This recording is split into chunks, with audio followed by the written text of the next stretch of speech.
Sa bagong vlog na nilabas ni Doc Willie Ong, naglabas ito ng kanyang saloobin tungkol sa mga politiko sa Pilipinas na kung saan di umano'y mga korap. Ayon kay Doc Willie, wala na umano siyang pake sa kung anong kanyang sasabihin dahil mamamatay naman na umano siya. Kaya naman ay mas maigi na umanong sabihin nito ang totoo. Nahihiya daw si Doc Willie sa mga tao dahil may mga natatanggap siyang tulong. May sapat din daw siyang pera para sa kanyang gamutan. Ngunit paano na lamang umano ang mga Pilipinong walang kakayahan na makapagpagamot ng katulad ng sa kanya dahil sa mga korap na politiko sa Pilipinas. Dagdag pa ni Doc Willie, hindi na daw siya natatakot. Wala na umano ang duwag na Doc Willie noon dahil ang meron umano ngayon ay Doc Willie na matapang na. Wala na daw siyang pakialam kung makakatanggap siya ng pambabatikos mula sa publiko. Ang importante umano para kay Doc Willie ngayon ay ang masabi ang katotohanan.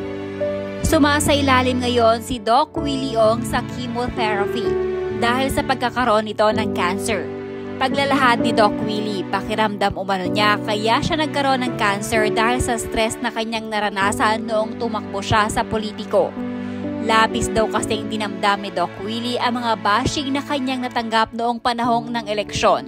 Samantalang, nais lang naman daw sana niyang tumulong sa Pilipinas. Already attached to it. I thought last week I was dead already. In the Philippines, I do not know if I will live or I will die. This is not about issue about country. Wala po. Parang God's will lang to. So, you judge, you bash, you do. Sa akin lang ha. If you pray for me, I think I will get well. If you keep on bashing me, I think I will die. I think I got all this pain from negative thoughts, negative emotion, from all the hurt, from all the bashing I got from the 2022 Vice Presidential campaign. I got so many bashing. I just ran for Vice President. What did I do wrong? I did not do anything wrong. I love every one of you. I'm doing this for the Philippines. Di ba may kasabihan tayo? Ang mamatay ng dahil sa'yo is the Filipino worth dying for. Gusto ko tumakbo pero paano ka tatakbo? Sabi ng doktor ko, kailan? Hindi ka na makakahabol. We have no more time. I need 2 to 3 months before they say if I will live or I will die. I was close to death 2, 3, 4, 5 times. I was having visions of war already. Nahihiya, I'm just ashamed.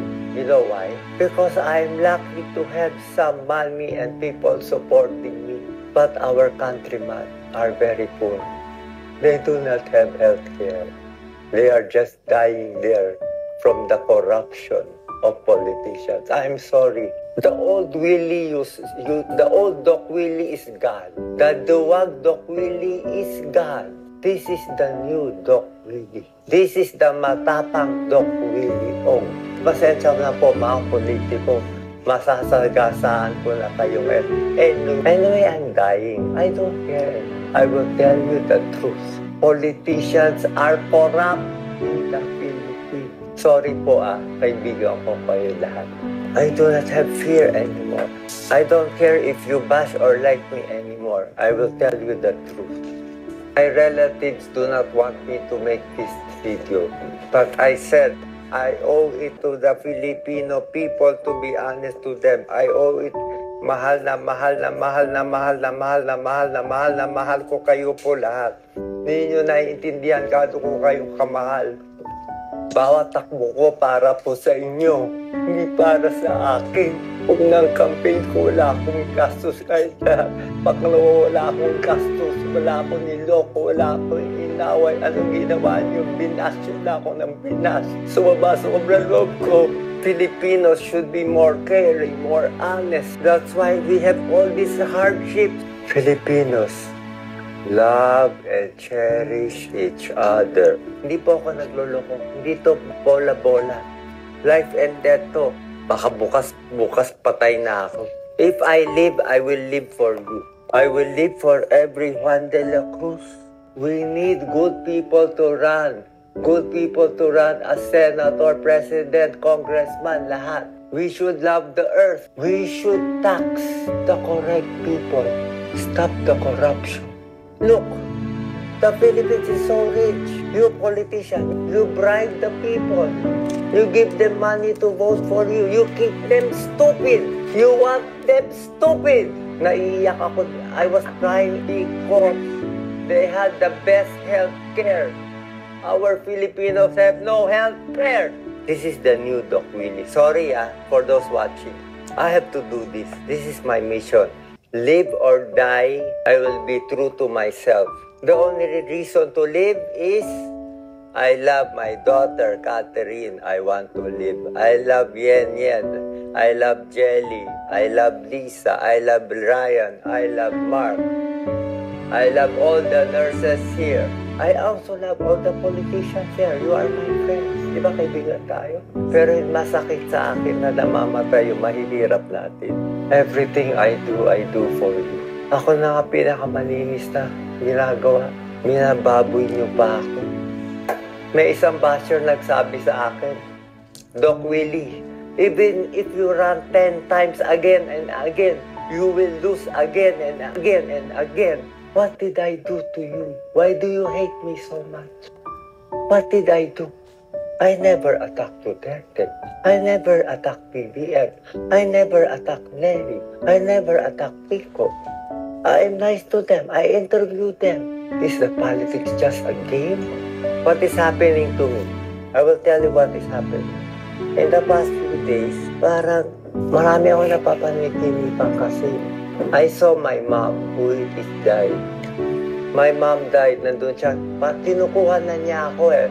All my 60 years old, I serve Filipino people. Lahat ng charity, all my charity work in Salamat Doc, in Makabayan Doctor, in doing charity work in Pasay Filipino Chinese for 25 years. We always give it to the Filipinos. Doc Willie, I know isa ito sa mga comments na hindi mo mapapansin, pero isa po ako sa umiidolo sa inyo mula noon pa. Pinoto ko din po kayo nung eleksyon. Doc, alam niyo naman po ang mga tao, may mga taong nabuhay para manakit ng kapwa nila. Pero sana Doc, hindi ka na po magpaka-stress sa kanila. Kasi totoo po yun, na makakakuha ka lang ng sakit sa kanila. Sana Doc, pinagsantabi mo na lang, kasi yung mga mapanakit na tao na yan, talagang nabuhay sila para maging evil sa ibang tao. Sana mas tinatagan mo po ang loob mo at mas naniwala ka po sa mga mas naniniwala po sa inyo at hindi sa mga nambabash sa inyo. Mahal ka po namin, Doc Willie. Palagi niyo po sana yan tandaan at palagi ka kasama sa dalasal namin dahil napakabuting tao mo po. Alam namin lahat yan, Doc, at alam kong may planong mas maganda